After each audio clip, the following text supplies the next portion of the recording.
What? Where are we? I don't What know. the? Alright, there's a coffin behind us. Oh, Is there something? What is this? I've never seen this place before in my life. Yeah, this clearly isn't our garage. What the hell is this? What the heck? What's that? Hello, Halloween year-round. I want to play a game. Are you serious? Wait, what? Wait, what? That's your voice? Yes, this is my voice. As I was saying, I want to play a game. For years, you... No. Well, I mean, let the pig finish talking. It's... I'm sorry, just could you... It's hard to take you seriously. Could you sound more, like, scary? Okay, fine. Hello, Halloween year-round. That's better. I want to play a game. That's better. For years, you have reviewed horror films and always proclaimed that Saw was your favorite franchise. It is. I'm the biggest Saw fan that ever existed. It's true. Well, and me. I'm bigger than you. Are you going to let me explain the rules or not? Well, I guess so, because I don't want to die. Anyways, your test is simple. You must review the latest Saw film, Spiral, from the Book of Saw. For if you do not, the only way to escape the chains that hold you to those chairs are the instruments I have left you. Wait, does he mean these instruments? Yeah, is he talking about this? This is a Saw, yeah. Oh my god. Let me try. No, babe. Oh dear God. He doesn't want us to cut through our chains. You're not supposed to cut through your chains. You're gonna break your saw like they did in the first one. He wants us to cut through our limbs. You have to cut through your leg, like Donnie Wahlberg. To these chains that are totally Definitely here, exist. that we have the budget for. They're here. You just Also, have to Donnie believe Wahlberg us. bashed his leg. Dr. Gordon sawed it. All you have to do is give the film an honest and accurate review. And if you can do that, you will escape with your life. Live or die. Alright. Make your choice. I think we can do that. Here we are. Hi, I'm Dave, founder of Halloween Year Round. I am trapped here in this weird saw trap with a coffin, a dog barking in the background, with my lovely fiance, Jess. I'm still pregnant. We're also joined by baby Lily, who may or may not be able to help us escape. We'll see.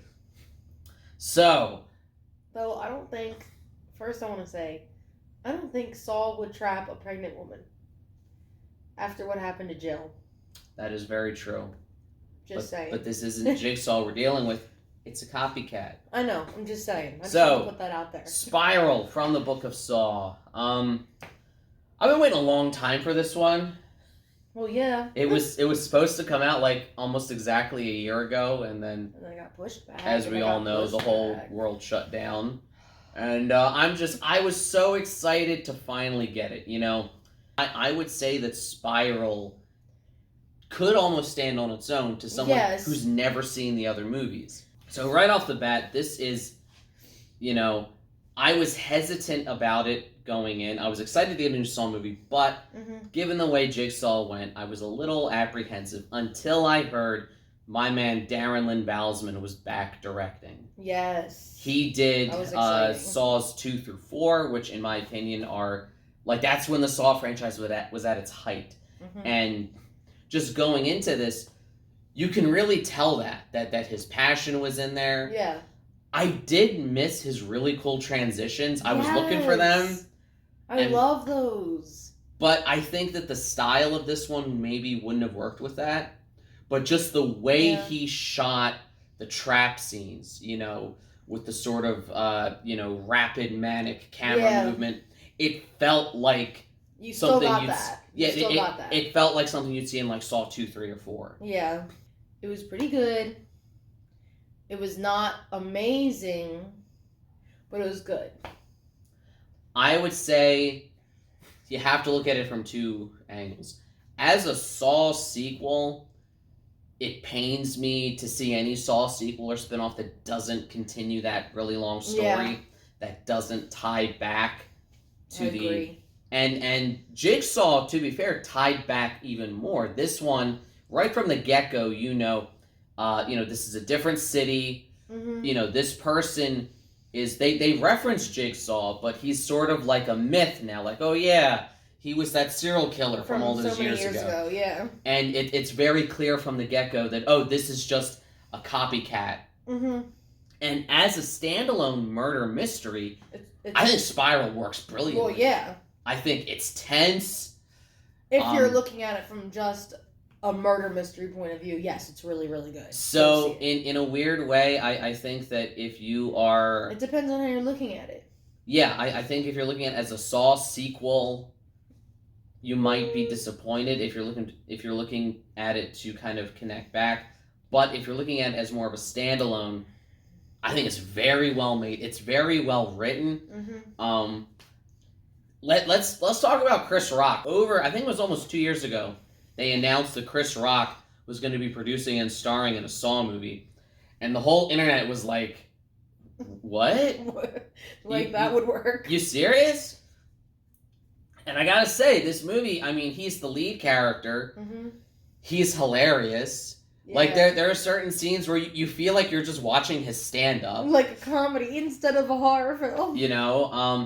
Samuel L. Jackson plays his dad, the now retired, police chief, and I just never thought I would live to see the day that Samuel L. Jackson goes up against a Jigsaw type killer and says, "You want to play games, mother?"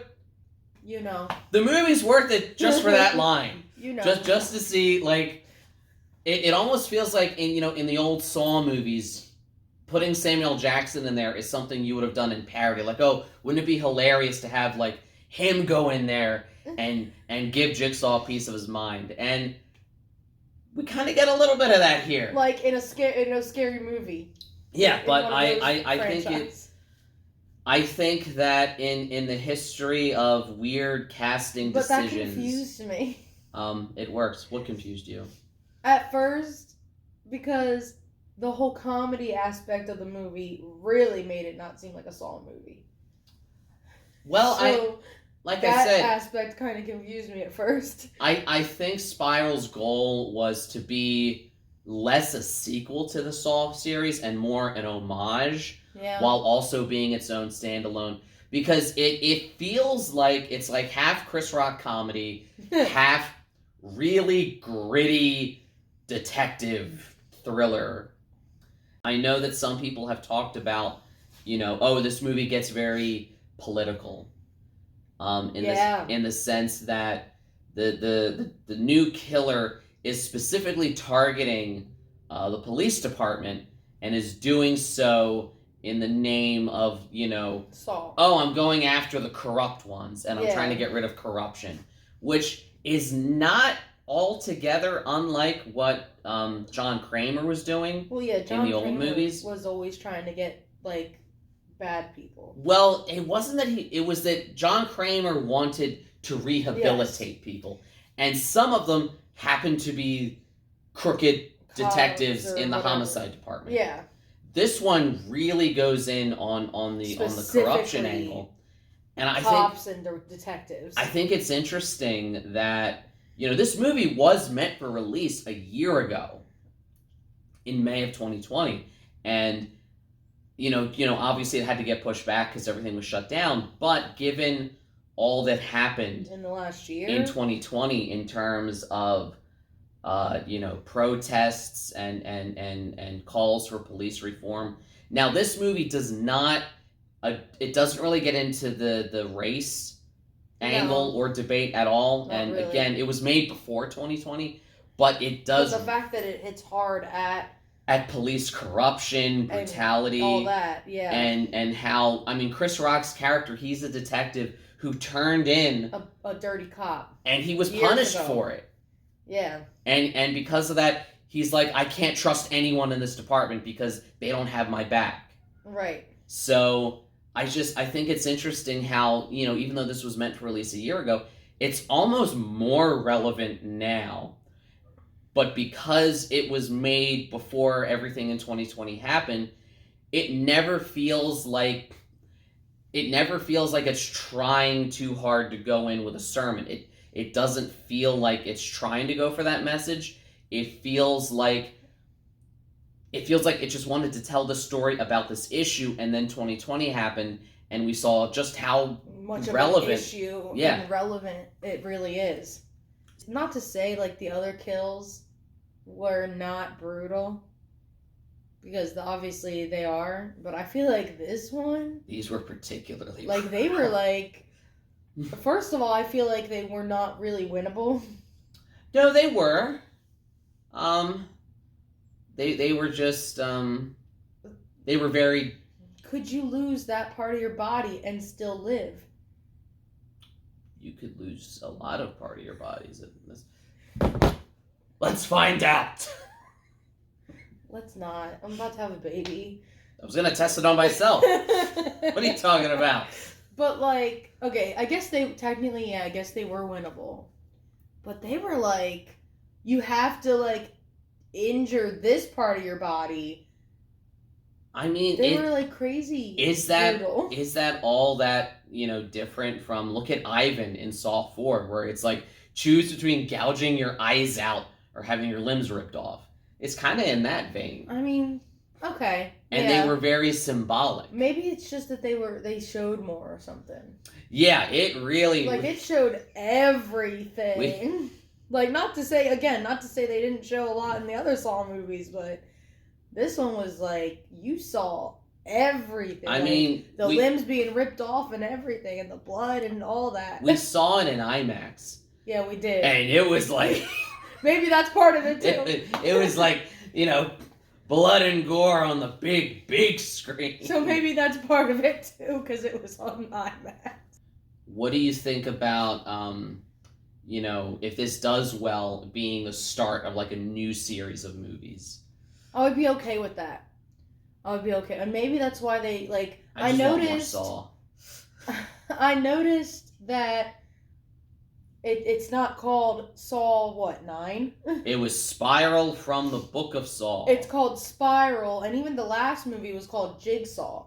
Mm-hmm. So, maybe they're trying to kind of separate themselves and see, like, if we can get a couple other more movies out of it. Let's be honest, Lionsgate just wants to make as much money as they possibly can with this familiar intellectual property.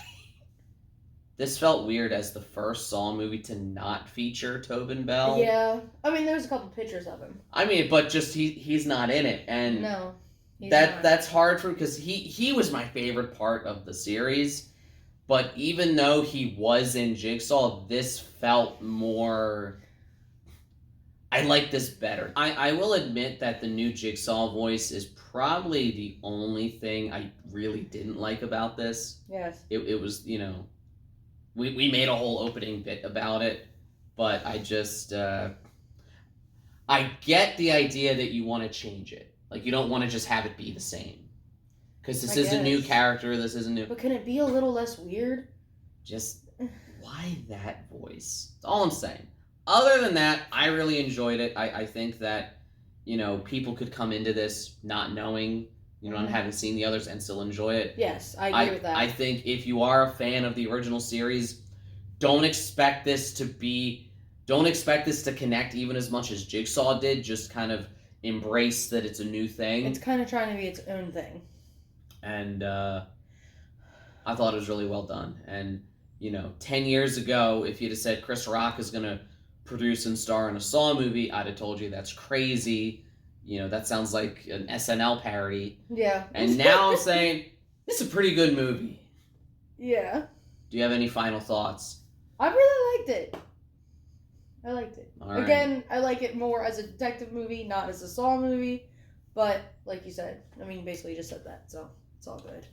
So, as you can see, the Halloween Year on YouTube channel is officially back. We're back. We don't know for how long. We'll see. This baby's coming. We will be back next week with something. Something. Until then, like, share, subscribe, all the YouTube stuff.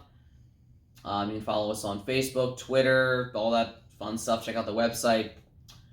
I will be posting sometime this weekend a full ranking of the series, including Spiral. And until then, stay scared. And remember, every day is Halloween. All right. Now that we're signed off, I guess I'm trying to escape here. That